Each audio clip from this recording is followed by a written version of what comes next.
Olá pessoal, hoje a gente vai falar sobre a termodinâmica. A termodinâmica é uma espécie de mistura entre a termologia e a mecânica, ou seja, a gente vai estudar as formas, os processos térmicos que podem provocar fenômenos mecânicos e fenômenos mecânicos que podem provocar fenômenos térmicos. Esse tipo de associação entre fenômenos térmicos e mecânicos deu origem ao desenvolvimento de várias tecnologias, entre elas a mais citada aí é o motor a vapor e até o próprio motor a combustão de carro que a gente utiliza hoje.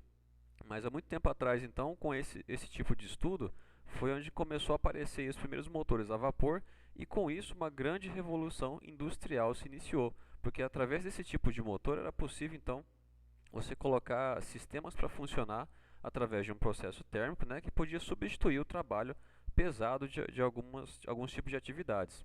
Por exemplo, o transporte, onde surgiu aí as primeiras locomotivas a vapor, tanto em terra, e também esses motores a vapor foram utilizados em navios, grandes navios, para substituir então o trabalho que era feito antes através das velas. Então foi com esse tipo de motor, o navio poderia se deslocar sem depender do trabalho do vento. Você poderia eliminar então essa parte da vela colocando o motor a vapor. E também o motor a vapor foi utilizado no campo, para o arado com os primeiros tratores a vapor. Um fato interessante é que nessa época dos primeiros tratores a vapor foi onde começou a surgir o termo CV, o cavalo vapor, para a unidade de potência. Você já deve ter ouvido falar em algum lugar ou alguém falando: "Ah, o meu carro tem tantos cavalos de potência". Pois é, esses cavalos de potência, na verdade, é uma abreviação da sigla CV, que significa cavalo-vapor, que é uma unidade de potência normalmente atribuída a veículos. Bom, essa unidade, por que tem o nome de cavalo? Naquela época onde foi inventadas as primeiras máquinas a vapor para substituir o trabalho do cavalo no campo, como por exemplo no arado, era necessário que os donos de fazenda ou as pessoas que talvez eram um pouco mais leigas nessa parte científica, eles queriam saber quantos cavalos que aquela máquina iria substituir no trabalho da fazenda. Então, o cara que projetava, o engenheiro que projetava os tratores, ele precisava converter a unidade de potência calculada para aquela máquina em cavalo-vapor, que era aproximadamente aí a potência de um cavalo, da qual a máquina seria substituída. Então, daí que surgiu o termo cavalo-vapor. É a potência média, literalmente, de um cavalo, de forma que ele seja substituído então aí por uma máquina térmica, Então, não só o motor a vapor, mas o motor a vapor eu coloquei aqui como exemplo, um dos primeiros exemplos da aplicação da termologia mecânica, mas hoje em dia a gente tem diversas aplicações aí da termologia e mecânica, que seria então a termodinâmica, em diversos tipos de equipamento. Entre eles a gente vai ver, por exemplo, o motor a gasolina, diesel, o funcionamento do ar-condicionado, o spray, tem várias coisas aí que tem essa aplicação então na termodinâmica.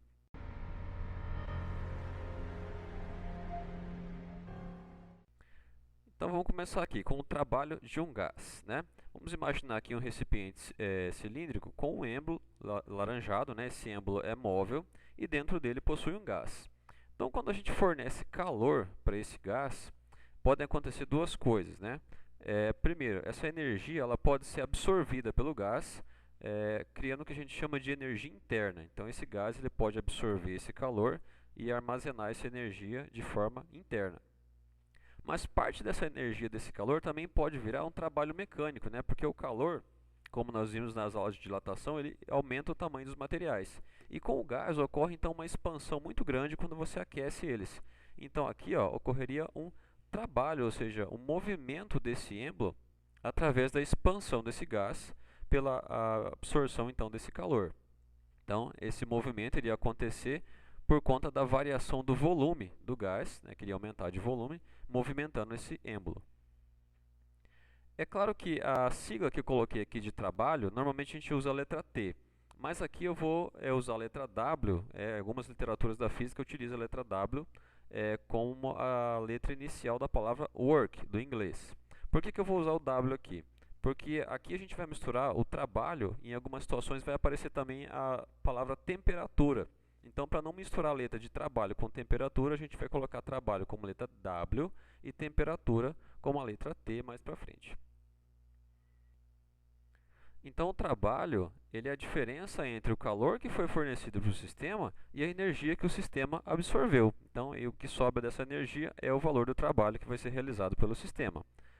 O trabalho também pode ser calculado pela pressão do gás que tem dentro do cilindro e a variação do volume interno ali do cilindro.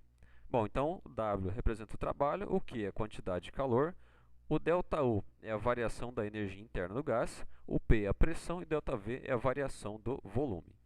Bom, o trabalho de um gás ele pode ser positivo ou negativo. Então, olha só, voltando aqui ao êmbolo, né, o cilindro com o nosso êmbolo alaranjado, quando que o trabalho é positivo? O trabalho é positivo quando o sistema realiza o trabalho. Então, imagina assim, é quando a máquina trabalha para você. Então, quando o gás expande e o êmbolo sobe, esse trabalho a gente chama de trabalho positivo. Então, é quando o sistema está realizando o trabalho, o próprio sistema está empurrando esse êmbolo para cima. Agora, quando que o trabalho é negativo? É quando acontece o contrário, quando alguma coisa realiza trabalho sobre o sistema, alguma coisa empurra o êmbolo para baixo. Aí a gente diz que o trabalho é negativo. Então, bem simples aqui, o trabalho é positivo quando é o sistema que realiza o trabalho, o valor do trabalho é positivo, e ele é negativo quando o trabalho é realizado sobre o sistema.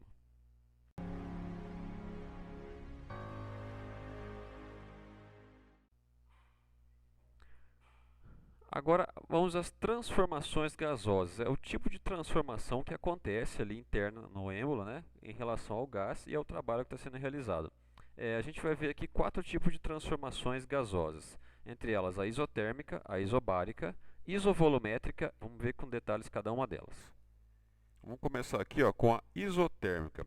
Eu vou só colocar o conceito bem simples e como que aparece a equação, né, do funcionamento desse sistema para cada uma delas. Então, basicamente, o que a gente tem que lembrar para cada um? Isotérmica é quando a temperatura do sistema permanece constante. Se a temperatura permanece constante, o que vai mudar? O que pode mudar, né? Vamos colocar assim. E essas duas coisas, elas formam uma constante. Então, ó, vezes o volume 1 tem que ser igual à pressão 2 vezes o volume 2. Então, perceba que na equação não aparece a temperatura. Por quê? Porque como ela é constante, ela não interfere nessa situação aqui. Então, quando a transformação é isotérmica, ela ocorre com temperatura constante. Transformação isobárica. Bárica vem de baro, vem de pressão, né? Então, isobárica é quando a pressão é constante. Então, perceba que agora o que não vai aparecer é o valor da pressão. Então, agora a constante vai ser o V1 sobre o T1, que é a temperatura 1, e o V2 sobre o T2, que é a temperatura 2. Então, V1 é o volume inicial do sistema e V2 seria o volume final do sistema, assim como T1 e T2 é a temperatura inicial e final. Então, nessa situação, a pressão é constante na transformação isobárica. Isovolumétrica, né, seguindo a mesma linha, então seria o volume constante. De constante. Então, nessa situação, você não tem aqui o volume na equação, você vai ter apenas a pressão e a temperatura seguida das outras equações. Então, grava aí, isovolumétrica é quando o volume é constante, então o que muda ali é apenas a pressão e a temperatura. Agora, a transformação adiabática. Na transformação adiabática, a compressão ou descompressão desse gás. Quando acontece isso, essa pressão, não ocorre a troca de calor, né? Como ocorre um processo muito rápido, ela praticamente não tem troca de calor. É claro que numa situação prática, né, no que acontece real na natureza, sempre existe alguma troca de calor, não tem um material que é 100% isolante. Mas, nessa situação onde ocorre essa descompressão ou compressão rápida, a troca de calor é desprezível, ela é muito pequena nesse processo, por isso chamado de adiabática. A situação do trabalho, se eu tenho a quantidade de calor igual a zero, eu tenho que o trabalho vai ser exatamente igual à variação da energia interna, né, a menos a variação da energia interna. Significa então que como não tem troca de calor, todo o trabalho que acontece no sistema influencia diretamente no gás, ou seja, na energia interna do gás. A energia interna, a gente utiliza essa equação aqui, ó, U, né, 3 meios de nRT, onde N é o número de mols, R é uma constante e T é a temperatura. O que isso significa? Que a Energia interna está diretamente ligada à temperatura do gás e a outras características do tipo de gás, né? Mas o que eu quero observar com vocês aqui é o seguinte: a energia interna, quando muda, a temperatura também muda e vice-versa. Então, quando você tem um aumento de temperatura, você também aumenta a energia interna. Se você temperatura, você também diminui a energia interna do gás. Então, quando você provoca algum trabalho, através de um trabalho que você muda a energia interna de um gás, você também muda a temperatura. Então, se esse trabalho é positivo, a variação da energia interna é negativa, conforme a gente viu ali. Então, isso diminui a energia interna do sistema e, consequentemente, diminui a temperatura. Agora, quando isso acontece, é quando tem uma descompressão. Então, quando você tem uma descompressão, é onde o volume aumenta e isso realiza trabalho. Então, quando ocorre essa descompressão, você tem a diminuição da temperatura e da energia interna. Agora, quando o trabalho é negativo, a energia interna aumenta e daí você tem um aumento de temperatura. Isso ocorre quando há uma compressão. É naquela situação, então, que o sistema sofre algum tipo de trabalho, né, quando o trabalho é negativo. Então, nessa situação, você tem um aumento de temperatura na compressão.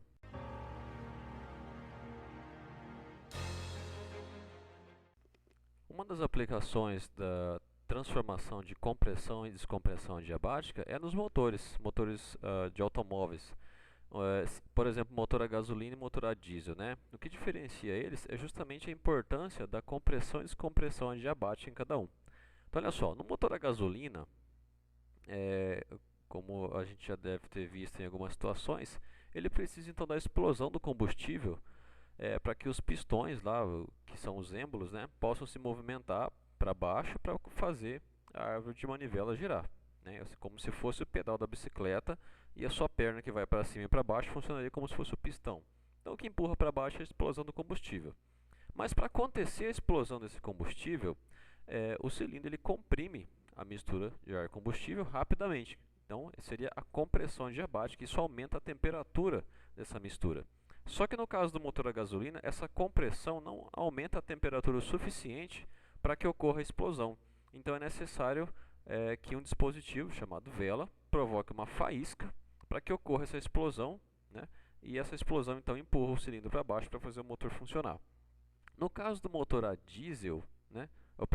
Ainda aqui no motor a gasolina, né? Para você interromper o funcionamento do motor, basta você girar a chave e ela corta o funcionamento elétrico dessa vela. Então, como a vela vai parar de emitir a faísca, o motor para de funcionar. Então, quando você gira a chave, você interrompe esse sistema elétrico da vela.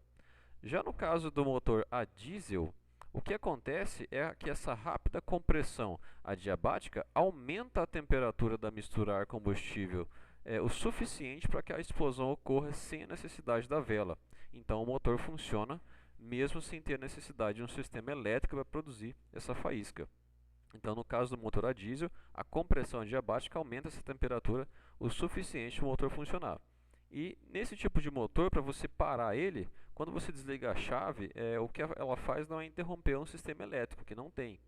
O que ela faz é cortar o fornecimento de combustível. A única maneira de parar, então, o motor a diesel é você cortando o fornecimento de combustível. Então, quando você desliga a chave dos motores a diesel, ele interrompe o fornecimento de combustível para o motor. Em alguns veículos, na verdade, eu não sei se ainda existe, mas tem uma alavanca que você puxa e ele corta o funcionamento do motor através do corte do combustível. Alguns veículos, então, a diesel não tem a chave como um carro comum, ele tem uma alavanca para você cortar o combustível. Agora, descompressão adiabática, né? Isso é muito comum, né, naqueles sprays aerosol e também é o mesmo processo que a gente vai ver aqui que acontece no ar-condicionado. Quando ocorre uma descompressão, a temperatura diminui por conta da diminuição da energia interna. Então, não sei se você já percebeu, aqueles sprays, se você pega no corpo do cilindro do vidro, a temperatura às vezes está razoavelmente parecida com a temperatura ambiente, às vezes até está quente. Mas na hora que você aperta o dispositivo para emitir o jato de spray, esse jato de spray sai extremamente gelado, né? Isso acontece justamente por conta da descompressão adiabática que reduz a temperatura. E é o mesmo processo que acontece no ar-condicionado. Aquele jato de spray gelado é o que que teria o mesmo efeito que acontece naquela parte do aparelho para o lado de dentro, que emite o ar gelado. E o que fica dentro do cilindro comprimido é o mesmo processo que acontece lá dentro da caixa naquela caixona que tem lá fora com o ventilador, né, onde tem um compressor do ar-condicionado. A diferença entre esses dois sistemas, basicamente, é que no spray, esse gás ele se perde, né? Quando você emite ali, ele se esparrama pelo ar. Já no ar-condicionado, esse gás ele fica preso dentro de um sistema de caninhos metálicos, chamado de serpentina, e eles ficam o tempo todo ali circulando, então, ora se comprimindo na parte de fora, onde tem lá o compressor com aquele ventilador, e ora sendo jogados para o lado de dentro, como se fosse você apertando ali o spray e saindo aquele aerosol gelado, né? Então esse gás ele faz o mesmo processo que o spray, só que ao invés de ele jogar esse gás fora, ele fica circulando dentro dessas serpentinas sem se perder, para que esse processo se repita constantemente, mantendo o funcionamento do ar-condicionado. Então o processo do ar-condicionado é bem semelhante ao do spray, é uma descompressão adiabática que provoca então a diminuição da temperatura.